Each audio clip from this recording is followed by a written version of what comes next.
أعوذ بالله من الشيطان الرجيم بسم الله الرحمن الرحيم الحمد لله رب العالمين ولا عاقبة للمتقين ولا عدوان إلا على الظالمين وأشهد أن لا إله إلا الله وحده لا شريك له وأشهد أن محمدا صلى الله عليه وآله وسلم عبد الله ورسوله أما بعد. We thank the Almighty Allah for giving us another opportunity to be here. We thank Him for His mercies that He's bestowed upon us. We bear witness that there is no deity worthy of worship except the Almighty Allah. We also bear witness that the Prophet Muhammad sallallahu alaihi wasallam is His servant and His messenger. Whosoever the Almighty Allah guides is really guided, and anybody who goes astray has nobody to blame but themselves. Today is a Sunday, the 21st day of Dhul Hijjah, 1444 years after the Hijrah of Prophet Muhammad sallallahu alaihi wasallam. I believe it corresponds with the 9th day of July 2023. Alhamdulillah, as usual, we have our Sirah class. The last time we had a class, we spoke about Utbah ibn Rabi'a going to negotiate with the Prophet Muhammad sallallahu alaihi wasallam. After the acceptance of Islam of Hamza, the terrain in Mecca changed because they understood that Hamza, big guy, he doesn't play. So they need to change their strategy. If they are going to go head on, in persecuting the Prophet Muhammad sallallahu alaihi wasallam, they're not going to succeed. So now they changed the strategy. So now they want to go diplomatic. So they sent Utbah ibn Rabi'a, or Utbah ibn Rabi'a himself suggested to the Quraish that why don't we go and debate Muhammad sallallahu alaihi wasallam? Since we're using force and the force is not working, now let's use knowledge. Let's use logic. And as you know the story, in the end, the Prophet Muhammad sallallahu alaihi wasallam read Surah Fussilat to Utbah ibn Rabi'a, and then when he went back to them, Utbah ibn Rabi'a made a statement. He said, "Oh people of Quraish, you see Muhammad, I'm going to give you a suggestion. And if there are any consequences, blame me and me alone. You see Muhammad, leave him alone. Leave him alone. What I've heard from him right now, it has a great future. If he is able to overpower the Arabs, then his power and might will be yours. But if the Arabs overpower him, then they've done a job for you." So when he went back, they said, "No, Muhammad has charmed you." The Kuffar realized that no, Utbah ibn Rabi'a, his negotiation with the Prophet Muhammad sallallahu alaihi wasallam has not worked. And then it was also time for Hajj. And the Arabs were going to come to Mecca. And now these kuffar had a problem. The problem was already internal. It's only in Mecca. Now people are going to come all around Arabia to Mecca, and definitely Muhammad sallallahu alaihi wasallam is going to get a bigger platform to speak. So one of the elderly men of Mecca by name Walid ibn al-Mughira, he went to the Prophet Muhammad sallallahu alaihi wasallam to negotiate with the Prophet Muhammad sallallahu alaihi wasallam, so that he will stop what he is saying because it is time for Hajj. And in one of the narration, it is said that the Prophet Muhammad sallallahu alaihi wasallam read to him this verse in Surah Al-Nahl, "Inna Allaha ya'muru bil-'adl wal-ihsan wa ita'i dhil qurba wa yanha 'anil fahsha'i wal-munkar wal-baghi ya'idhukum la'allakum tadhakkarun."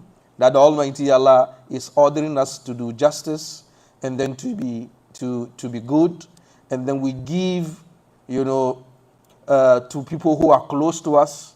And then the Almighty Allah forbids us from fahsha, profanity, munkar, something that is evil, baghi, that is transgression, and the Almighty Allah is admonishing us so that we get closer to the Almighty Allah.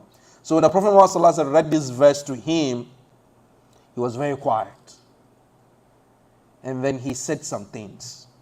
When he called, after he heard from the Prophet Muhammad sallallahu alaihi wasallam, he went and then he gathered the propagandists in Mecca, the social media guys in Mecca, that it is time for Hajj, the Hujjaj are going to come. Let's all agree on one statement that we are going to make concerning Muhammad sallallahu alaihi wasallam.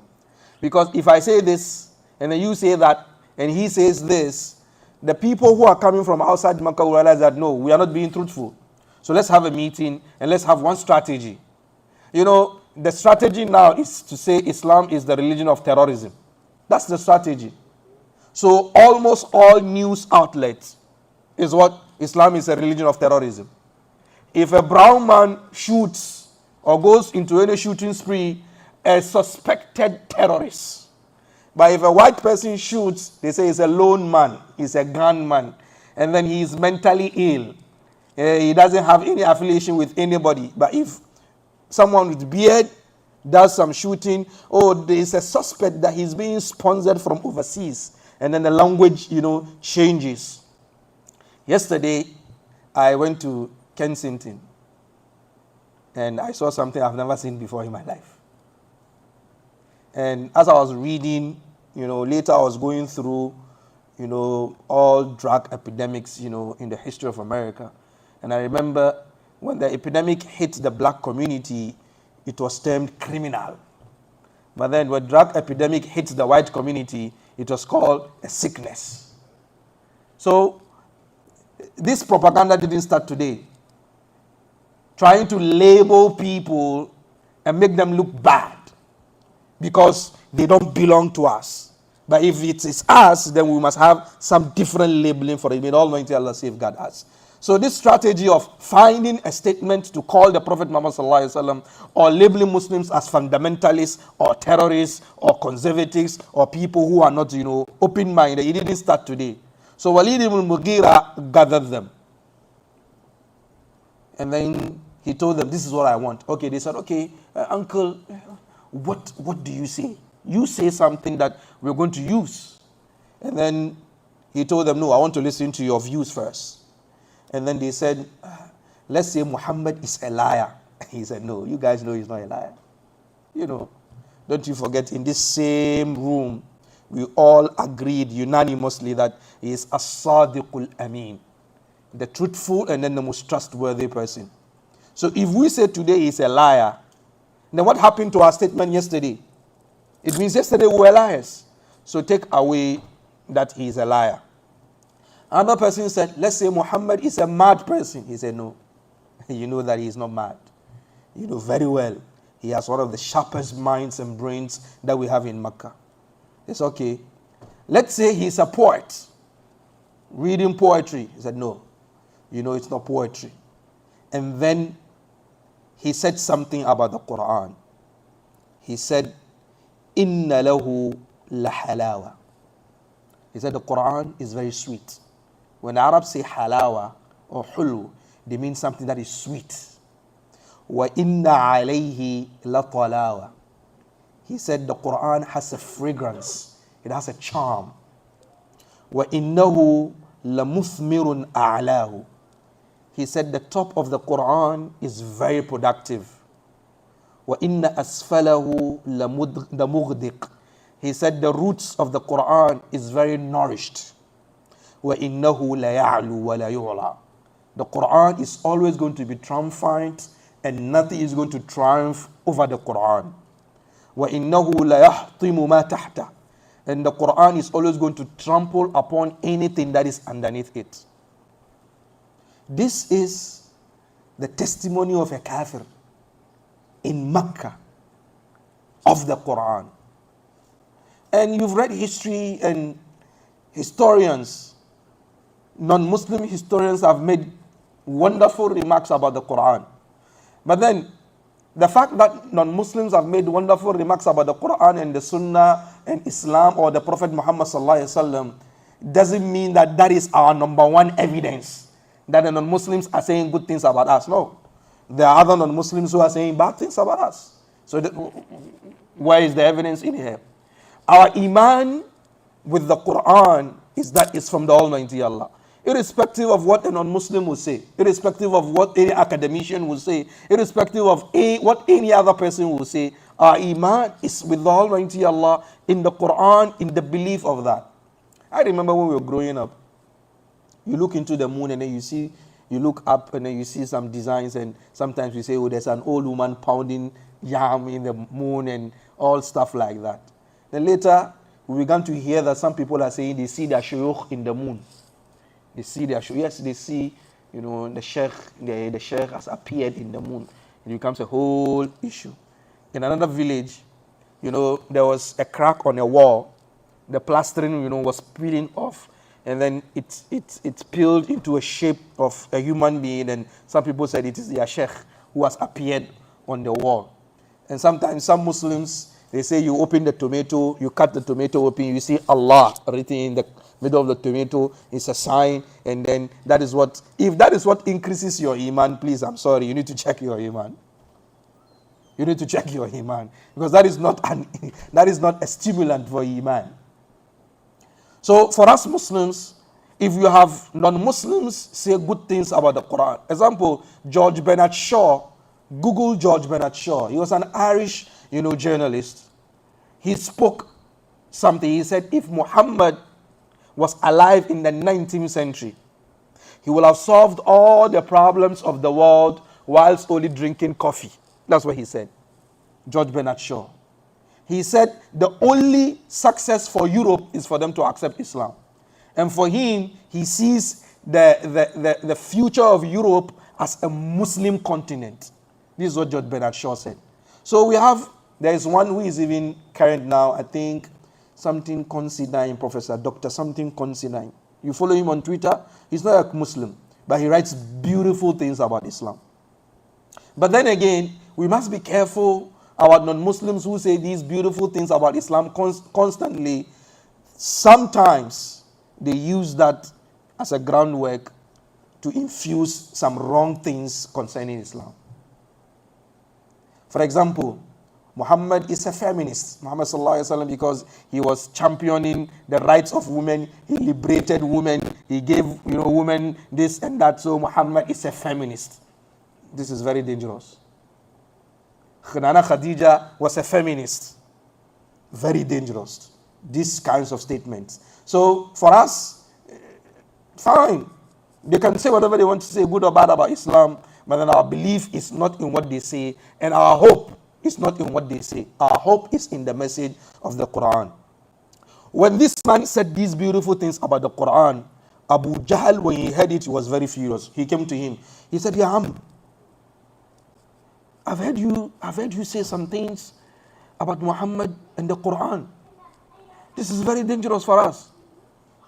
This is against our social media policy. This is against our editorial policy, as they say. So you find out most of these big media outlets, they always churn out one thing about Islam, one thing alone, because it's propaganda. It is something that they've agreed upon to do. So you check through the news outlets, all of them are saying the same thing. It is not something new for us. Don't worry. Don't be perturbed.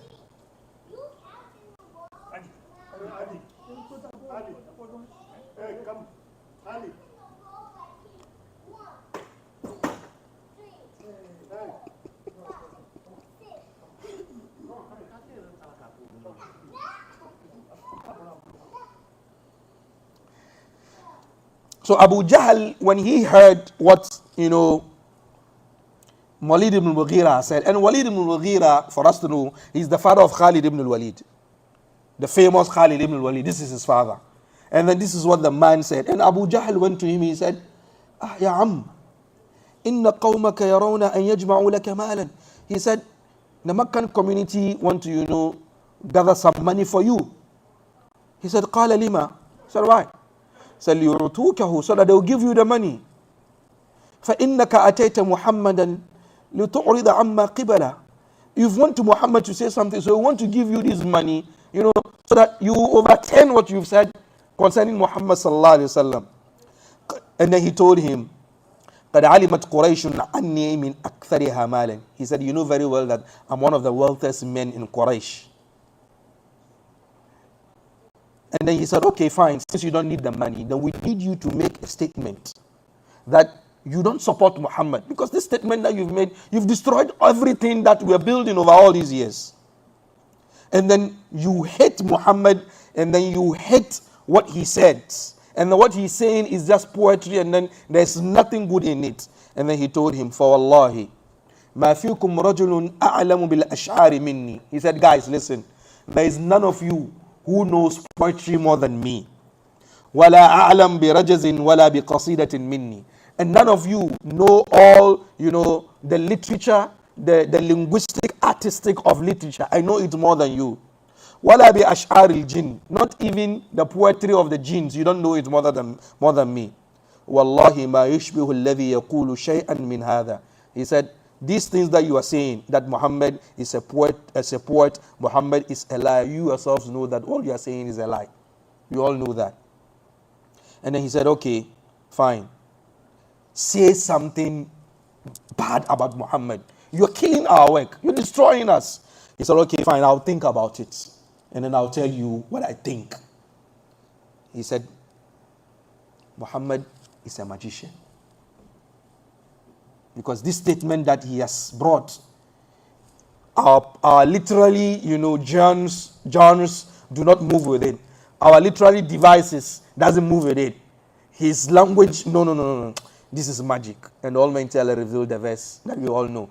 In Surah Al-Muddathir, ذَرْنِي وَمَنْ خَلَقْتُ وَحِيدًا وَجَعَلْتُ لَهُ مَالًا مَمْدُودًا وَبَنِينَ شُهُودًا وَمَهَّدْتُ لَهُ تَمْهِيدًا ثُمَّ يَطْمَعُ أَنْ أَزِيدَ كَلَّا إِنَّهُ كَانَ لِآيَاتِنَا عَنِيدًا سَأُرْهِقُهُ صَعُودًا إِنَّهُ فَكَّرَ وَقَدَّرَ فَقُتِلَ كَيْفَ قَدَّرَ ثُمَّ قُتِلَ كَيْفَ قَدَّرَ ثُمَّ نَظَرَ ثُمَّ عَبَسَ وَبَصَرَ ثُمَّ أَدْبَرَ وَاسْتَكْبَرَ فقال إن هذا إلا سحر يؤثر إن هذا إلا قول البشر سأصليه سقر وما أدراك ما سقر لا تبقي ولا تذر لواحة للبشر عليها 19. When you go home, look at Surah Al-Muddathir, verses 11 to 30. In a nutshell, the Almighty Allah is saying, this guy thinks because he has money, and because he has kids, and because he has influence in Mecca, he can say whatever he wants to say. And apart from that, I, the Almighty Allah, have made life easy for him. And then he tests for me, Allah, to give him more. And then he is also obstinate about my verses. I'm going to put him in Saud. He thought, and then he calculated. In the end, he says, this is sihr. You shouldn't worry. I'm going to put him in the hellfire. And in this hellfire, we have 19 angels who are standing guard on what? On that hellfire. So this is Walid ibn al-Mughira. And then to add to Khalid ibn al-Walid, when he became a Muslim, these were the first verses, according to some narrations, that he memorized. Because this verse is saying his father is going to Jahannam. And then he accepted Islam, and he is reading these verses. That is why the Sahaba will leave them be. Because what they had to go through is on a whole different scale. At the Battle of Badr, brothers are looking at brothers. Brothers' sons are looking at their fathers. They are ready to kill each other. So when Almighty Allah says to them, رَضِيَ اللَّهُ عَنْهُمْ وَرَضُوا عَنْهُ, you just have to just give up to them. And some of us might have lived longer lives than the Sahaba. Because you take Mu'adh bin Jabal, and some of them, they were in their mid-30s when they died. And some of you fathers here have been practicing Islam for more than 40 years. It means you've prayed more salah than them, but then their reward is more than ours. Because they contributed at the time where it is needed. We had this Islam on a silver platter. It's free of charge. But they had to fight their own fathers. They had to fight their own brothers. They had to run away and leave their homes, leave their wives, leave their families, leave their properties, leave everything that they own. Ali ibn Abi Talib, when he migrated from Mecca to Medina, he migrated on foot. And he was only 20 years old then. By the time he got to Mecca, all his feet were swollen and all his feet were bleeding. Now we move from Mecca to Medina in the train for just 2 hours. Under 2 hours, you are there in air condition. You come to the haram, you are in your ihram in air condition. You are staying in a 5-star hotel. Even your hotel, you look through the window, you are seeing the haram. You go and come back to Hajj. You spend only 2 weeks just in and out. People were spending months. And then today, someone will open his mouth and then he curses Abu Bakr. He curses Omar. He curses Uthman. He calls them names because he's sitting at the air conditioner and he's had some lemonade, he's drinking, and then he thinks all these people are going to go to Jahannam because of his own parochial interest. In our serious lessons, we will speak about the virtues of the Sahaba. Inshallah, in maybe 2-3 weeks' time, if the Almighty Allah has given us the life and then the energy and then the health, we will speak about the virtues of the Sahaba, because these people put their lives on the line for the Prophet Muhammad sallallahu alaihi wasallam. And then the Almighty Allah rewarded them by saying, رَضِيَ اللَّهُ عَنْهُمْ وَرَضُوا عَنْهُ. After this, negotiation with the Prophet Muhammad sallallahu alaihi wasallam didn't work. Walid ibn Mughira had failed. He had contradicted himself. He had publicly said the Quran is very beautiful. The Quran is a miraculous book. And then later he comes and says Muhammad is a magician. So the media then messed themselves up. So what is the next step? Muhammad has a godfather. Who is Abu Talib? When I say godfather, you should mean Muhammad has a guardian.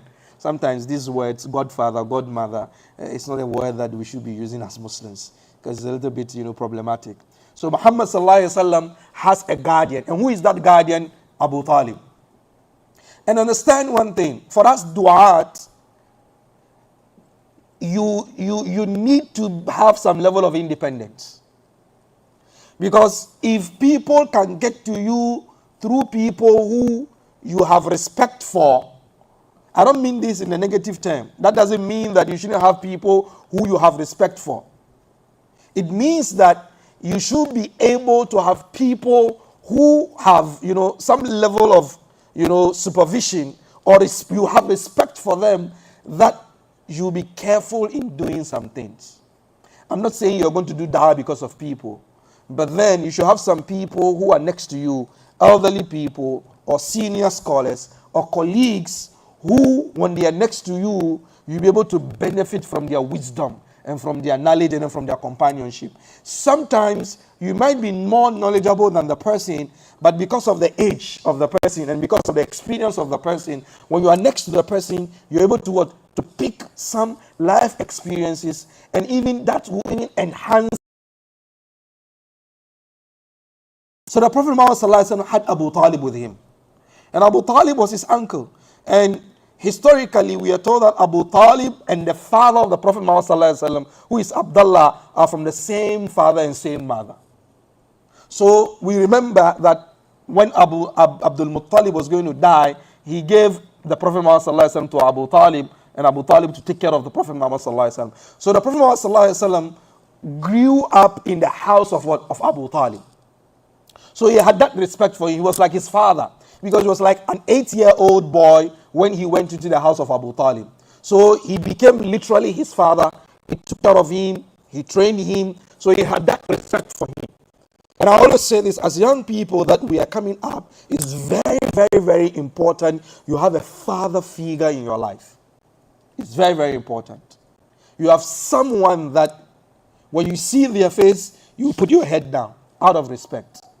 You have someone in your life that when the person speaks to you, even if you are right, you compromise on your position. That helps you in growing. That helps in cutting off your horns. That helps in bringing down your shoulders down. Because if you live your life and then there is nobody who can speak to you and then you listen, you are in danger. That is why even the chiefs, they have what? They have council of elders. Even the presidents, they have what? They have advisors. So, as a human being, no matter how old you are, you should have someone that when they speak to you, you listen and you accept, even if you are right, because it helps to tame your soul.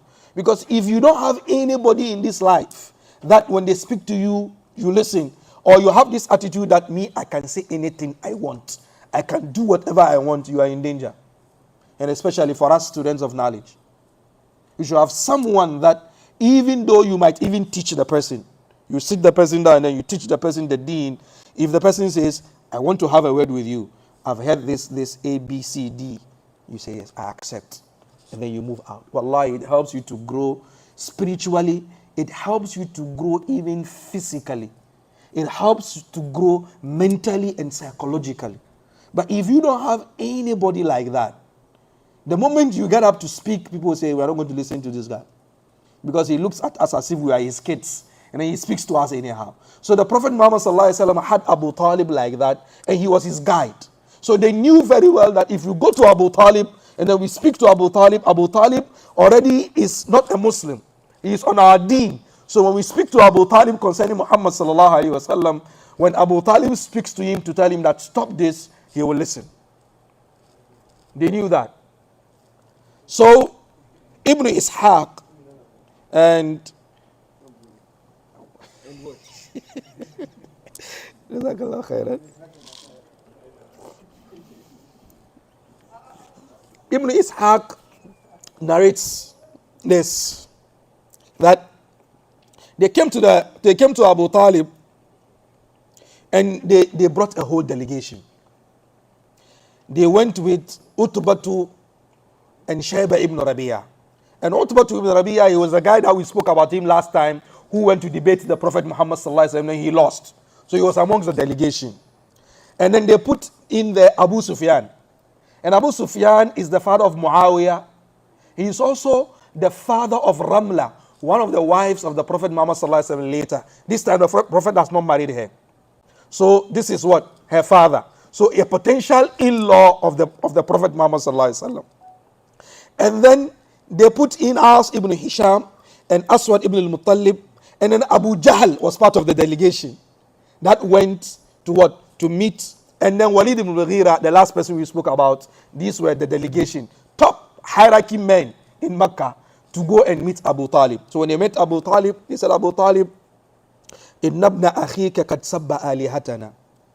Your nephew is insulting our gods. Wa'aba dinana. He chastises our religion. Wasaffaha ahlamana. He's made our wise men look foolish. Wadallala aba'ana. He said our fathers are all lost.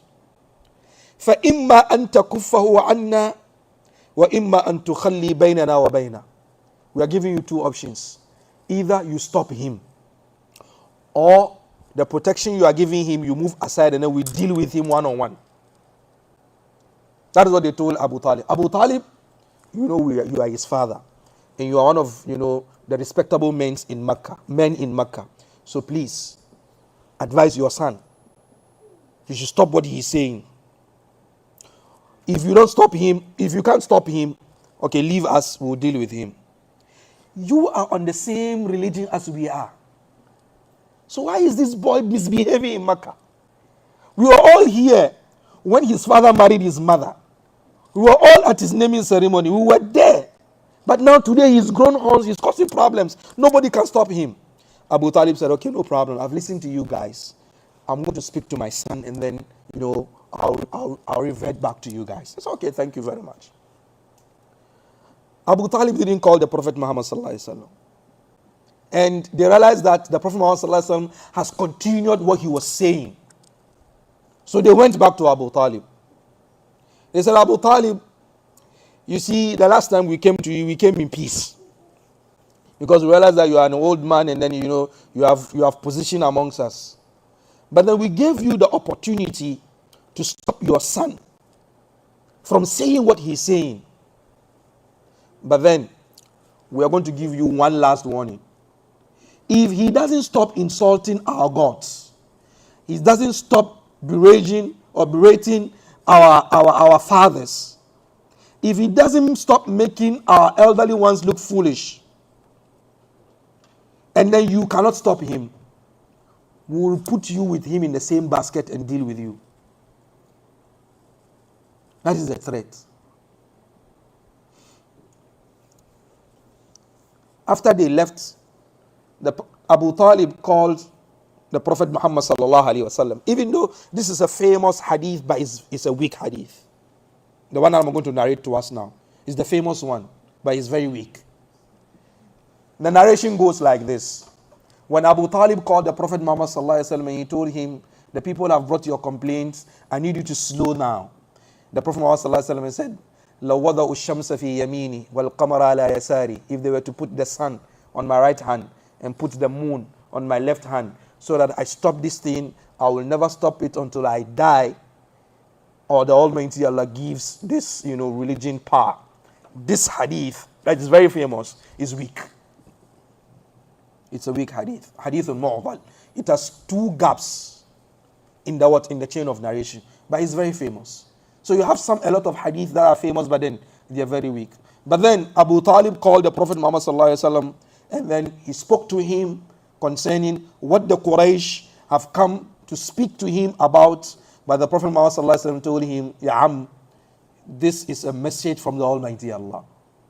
And this is an order from the Almighty Allah. And I can't stop this message because this is what the Almighty Allah has ordained me to do. You see, in this seerah, as I always say, the Prophet Muhammad ﷺ is teaching us something, which is what? Endurance and resilience on the deen. Now, we might not have physical persecution, but then what we have now is more of psychological warfare.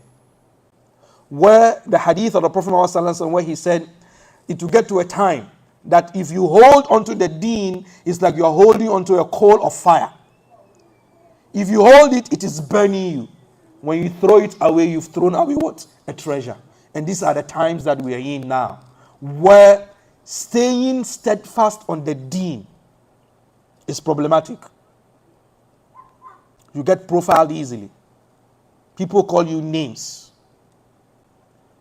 Alhamdulillah, we might live, especially in Philadelphia here, we live in a very good Islamic atmosphere. I can say that because I've been here for some months. Where let me even say this. The first time I came to Philly in 2019, Masjid Wasatiya was the first masjid I came to. We had a program at the Sudanese center here, at the back here. And then it was a Niger community. They had a program. So I was invited as a speaker. So we came, and then we came here for Zuhur. I entered the office and I saw Imam Noor. I was like, no, I know this man. Because when I knew Imam Noor, he had not, fattened up. You guys did a very good job. You fattened him up. Because when I knew him, those 15, 20 years ago, he was very slim. And I saw him in the office, I was like, oh, I think I know you. He said, you also, I think I know you. So what? I said, So we developed the conversation. And I stayed in Philly for 2-3 days. One of the days, the first time I came from Maghrib, I entered the masjid and there was a brother. He had tattoos all over his body at the washroom area. And he had grown this beard and then he had his nisf saq. And I went to Imam Noor's office. I said, Imam Noor, I've seen something strange. I've never seen something like that before. He said, I've seen some guy with tattoos, and when he was coming to pray, the way he was standing in the prayer, his khushu level, I was like, nah. I underestimated my own salah. Because when I saw the way he was standing with the concentration, with the khushu, a few minutes earlier, I've seen him in the washroom, he had tattoos all over his body when he was performing wudu. And then he comes into the masjid. I'm from Africa. We don't have people with tattoos like that. It's now that we are seeing that. For us, people who do tattoos is something else different. So I come in and I see, and then I was like, no, what is this guy? And then he has this beard, and then he comes into the masjid and he's going to perform his 2 units of rakah, and then he's Allahu Akbar, and then he's khushu like this. I'm like, no, this is on a different level. So I went and asked Imam Noor, what's going on? He said, yes. People have gone through a lot in their lives. But then guidance is in the hands of the Almighty Allah. That is why they say you don't judge a book by its cover. You need to open the book and read. So Philly has this atmosphere. But wherever I go, I see the sisters in full hijab and niqab.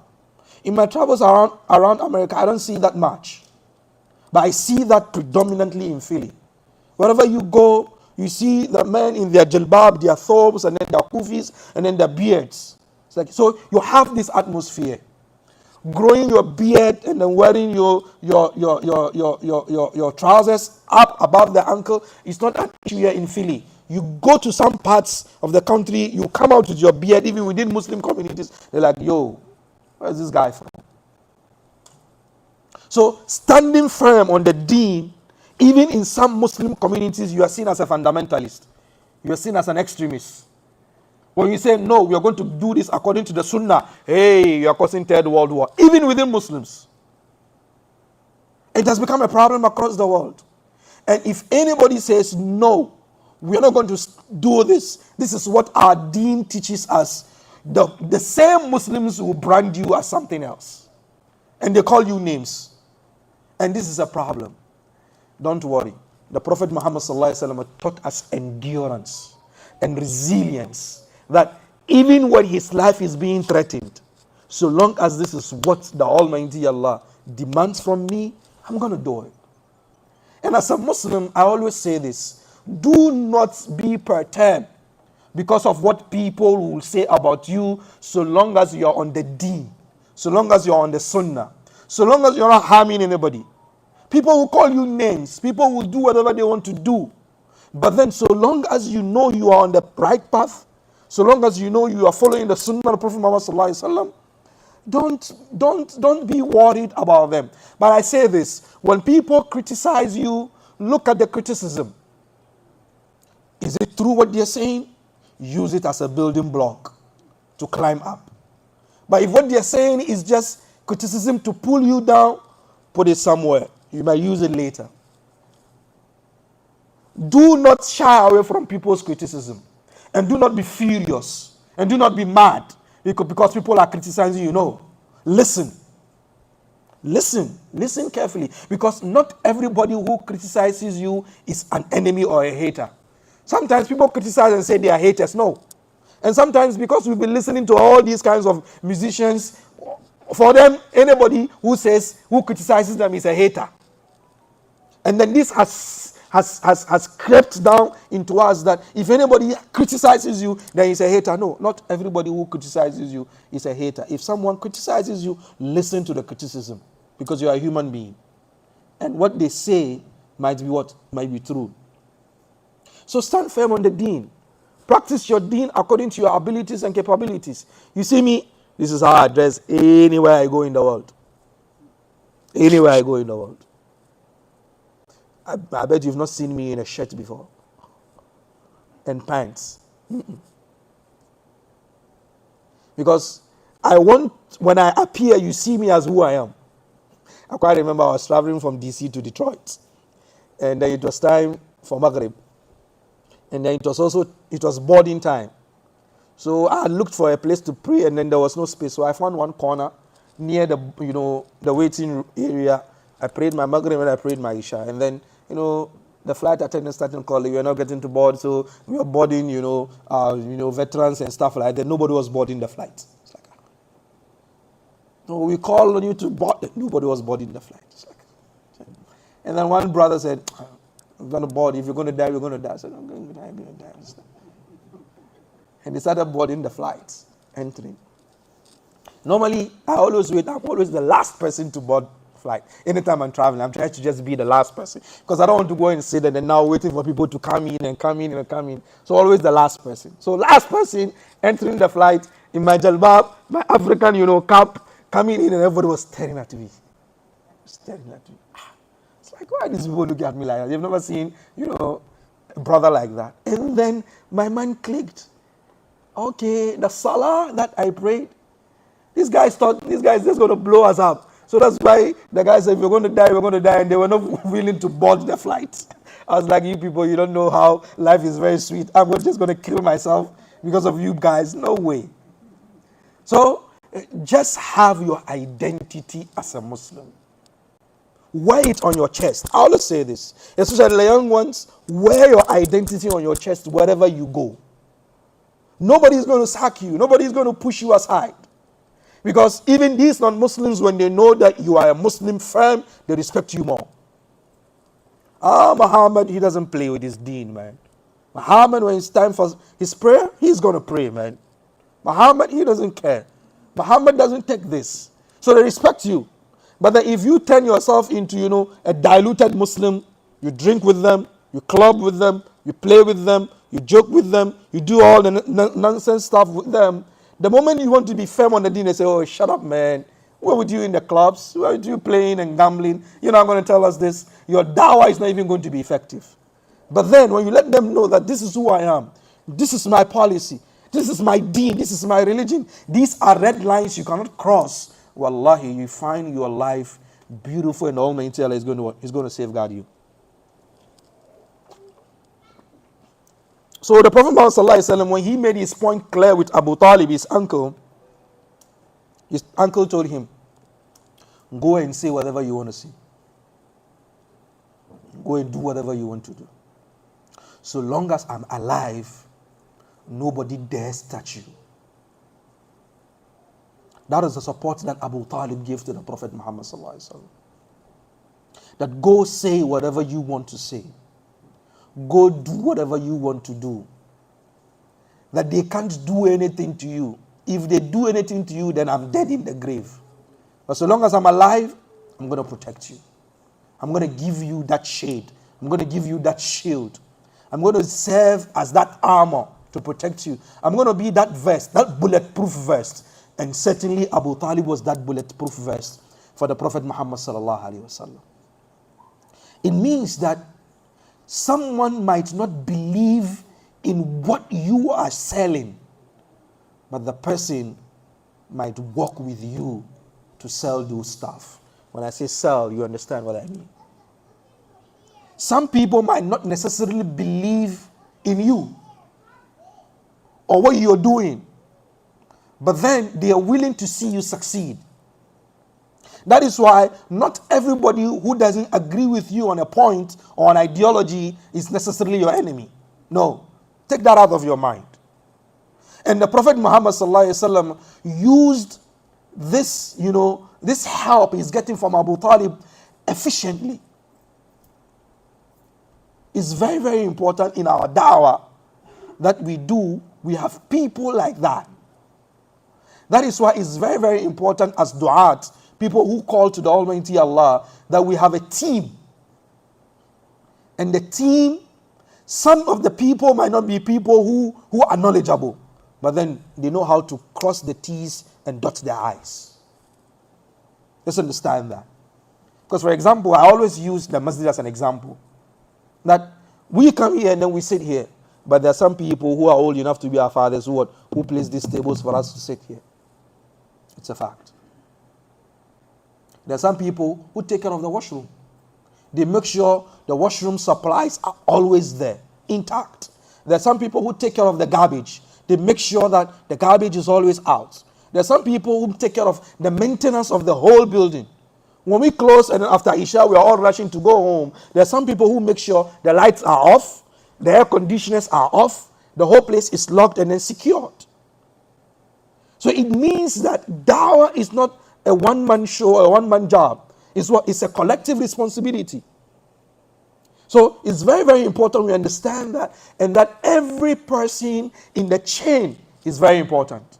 Because the moment there's a break in the chain, there's a problem in the efficiency and then the delivery that we're going to have. For example, Juma. We have some brothers who are out there on the street. What are they doing? They're making sure the cars are coming. Let's even take Ramadan. Let's see what happened in Ramadan. Everybody had a role to play. So having a team that are going to support you is very, very, very important in life.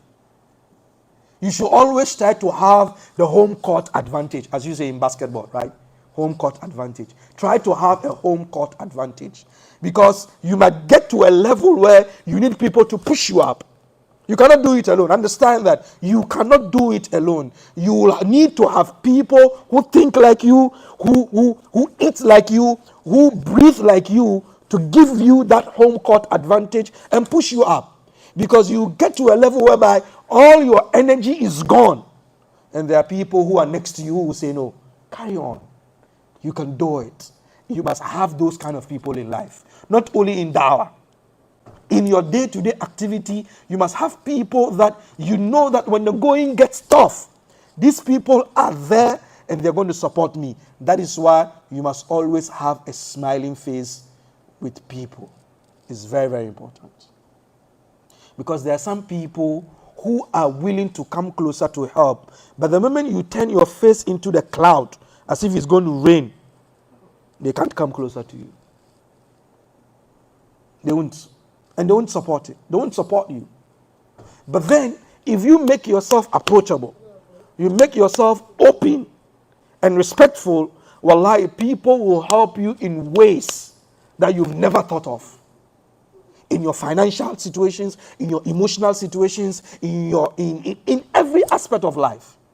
Because a human being is not an island. Look, it even took two people to bring you to the world, and you think you can survive all alone. No. That is why Islam is a communal religion. That is why Islam is a religion of brotherhood. Because you need people to go up there. That is why Musa alayhi salatu wasalam, when the Almighty Allah told him, Musa, I'm going to make you a prophet, he said, Ya Allah, I agree. But then, Ya Allah, I need a team.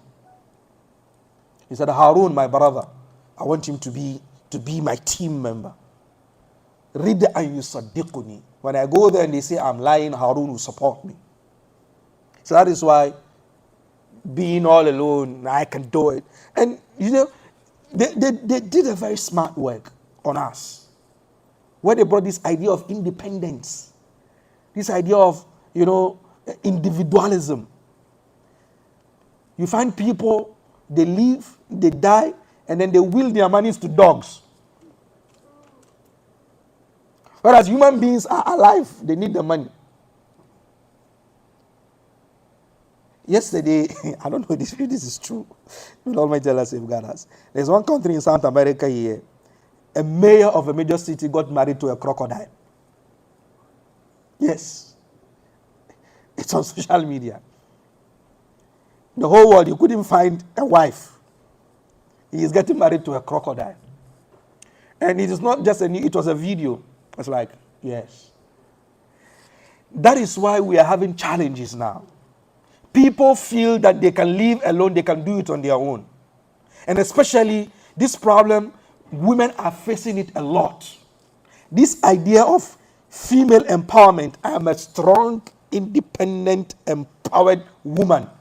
For me, it's nonsense. It's nonsense. Because at the end of the day, you will need someone in your life. And we have this growing concern of what? Of single motherhood, because women have been made to think that she can do it alone. And then kids grow with a lot of deficiencies because there are no fathers in the house. So the Prophet Muhammad sallallahu alaihi wasallam had Abu Talib, who was, his support, and Abu Talib gave him that support to go and say whatever he wants to say. Finally, when the Kuffar realized that Abu Talib is not going to give in, they came with another proposition. And the proposal is that Abu Talib, this is Umayyah ibn al-Walid ibn al-Mughira. He is a brother to Khalid ibn Walid. You see this young man, he is the most industrious young man in Makkah today. What we want is that we will give you this young man, and then you give us Muhammad. Exchange. Now we will kill Muhammad, and then you will take this guy. You see, it's exchange. A son for a son. He will give you. And Abu Talib said, are you guys that stupid? You will give me your son, and I will feed him and clothe him, and then you would rather kill my son? This is how far the kuffar were willing to go in stopping the Prophet Muhammad sallallahu alaihi wasallam from giving his da'wah and then, the propagation of Islam. So, in today's class, we looked at, and even from last week's class, the machinations and then, the negotiations that the kuffar went through in trying to stop the da'wah. And even today, as we are here, there's a lot of, machinations going against the da'wah, going against Islam. It's a fact. I don't need to elaborate on that. You know it. But then, we don't have any escape route from it, except that we stick to Tawheed, and we stick to the Sunnah of the Prophet Muhammad sallallahu alaihi wasallam. Like, these are our only two hopes. Any form of ideology is not going to help us. It has never helped us. It won't help us. This idea of liberalism, I'm a forward-thinking Muslim, I'm a progressive Muslim, I'm a moderate Muslim, I'm a thinking outside the box Muslim. When you go to the internet, you see all kinds of Muslims. He's a thinking outside the box Muslims. He's not a traditional Muslim, he's a modern day Muslim. Today I saw a news item in Ghana where they were saying concerning Muslim women engaging in beauty pageants. And the storyline is like, uh, you know, battling between, traditional, or cultural, identities, and then your personal interests. You see, in Islam, your personal interest should always be with what the Almighty Allah wants, and that's it. The day your personal interests go against what the Almighty Allah wants, you're going to find trouble with yourself. And that's a fact.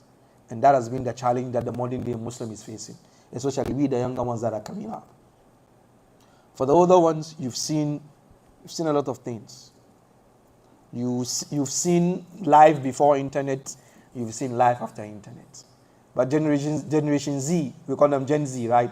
The Gen Z guys, especially those who were born in 2000 upwards coming now, they have not seen life before internet. They have not seen, that, what do you call that big CD, the black one? That big CD, that big one, the black one. The record. When you call the record today, the kids do not know that. All I'm trying to say is, most of us here have seen that life before the internet boom, and then we've seen what has come after the internet. So our appreciation and understanding of things and life is totally different from what the kids today they see.